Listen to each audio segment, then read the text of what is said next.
U.S. carries out Afghanistan drone strike as Kabul evacuation effort enters final stretch. The desperate mission to airlift U.S. citizens and Afghans who assisted U.S. forces from the country by the end of the month is now in its final phase. The drone strike in Nangarhar came a day after U.S. President Joe Biden vowed to retaliate for a terrorist attack Thursday that killed 13 U.S. service members and at least 170 others outside Kabul's international airport.ISIS in Khorasan, known as ISIS-K, has claimed that an ISIS militant carried out Thursday's suicide attack at an airport gate, but provided no evidence to support the claim.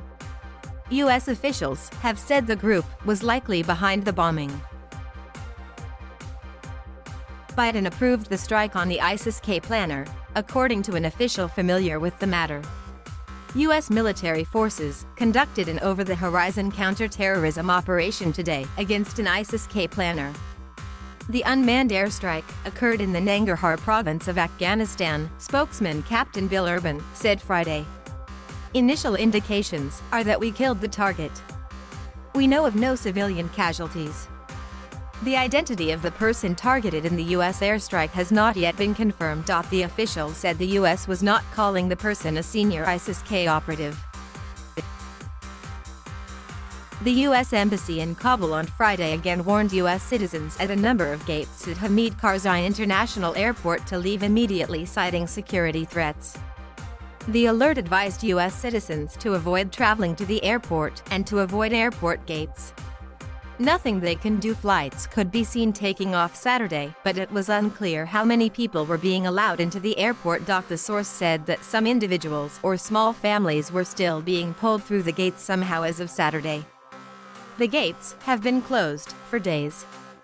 The numbers getting on were thought to be a very tiny subset, consisting of single people or families. The U.S. has said they had alternate routes to the airport. The source added that U.S. airport staff were still getting hit up by tons of people trying to get in. All Afghans, either SIV or no credentials. They feel bad, but there is literally nothing they can do. SIV refers to the special immigrant visa program established more than a decade ago to provide a pathway to the United States for Afghans who were employed by or worked on behalf of the U.S. government. The source added it was unclear if the evacuation of local embassy employees had finished, but that hundreds more had been reported as having got to the airport and that hundreds more have departed for interim locations.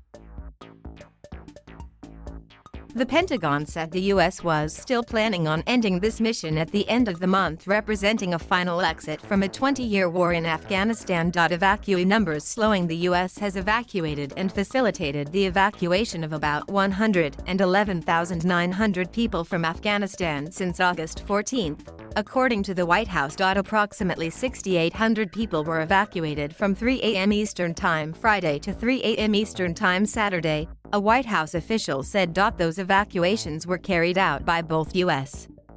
military and coalition flights, with 32 U.S. military flights taking approximately 4,000 people and 34 coalition flights carrying 2,800 people, the White House said.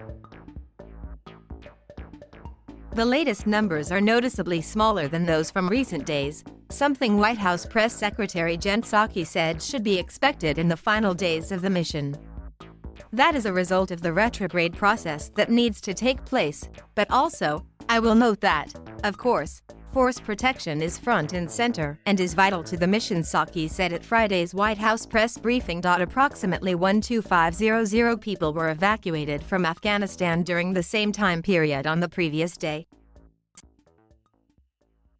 Following Thursday's attack, Biden's national security team told him that another terror attack in Kabul is likely, but that they are taking maximum force protection measures at the Kabul airport, Psaki said. State Department spokesperson Ned Price said Friday that there are approximately 500 American citizens we are currently working with who want to leave and with whom we are communicating directly to facilitate their evacuations. U.S. allies conclude evacuations. The head of the United Kingdom's armed forces, General Nick Carter, said the UK's effort to evacuate Afghan civilians from the country would end Saturday, to be followed by the withdrawal of the remaining UK troops. It's gone as well as it could do in the circumstances, but we haven't been able to bring everybody out, and that has been heartbreaking, and there have been some very challenging judgments that have had to be made on the ground, he told BBC Radio 4. The number left behind who were eligible to be brought to the UK was in the high hundreds, he said. The defence spokesman for the opposition Labour Party, John Healey, told Sky News that despite the UK getting more than 14,000 people out of the country, there are probably 1,000 Afghans who have worked with us over 2 decades in Afghanistan, helped our troops, our aid workers, our diplomats, that we promised to protect, but we're leaving behind. Healey urged UK Prime Minister Boris Johnson to intervene to offer hope of rescue to those Afghans left behind. France announced the end of its evacuation effort Friday, but vowed to stand by the Afghan people after August 31. In a statement released by Foreign Minister Jean-Yves Le Drian and Armed Forces Minister Florence Parly, the country had evacuated nearly 3,000 people since August 15. The statement said. An extra 1,500 Afghans who had worked for France were evacuated before August 15 in anticipation of the current crisis, it added. Italy's defense ministry also said Friday that it had concluded its military evacuations of Afghan nationals out of Kabul. The last flight took off Friday evening, carrying 58 Afghan citizens, with the remainder of those on board Italian service members involved in the evacuation process, the ministry said.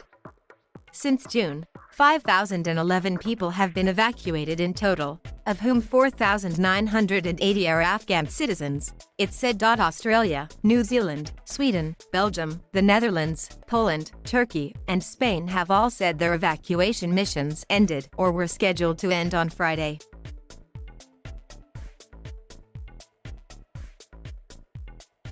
Thank you for watching. Please subscribe.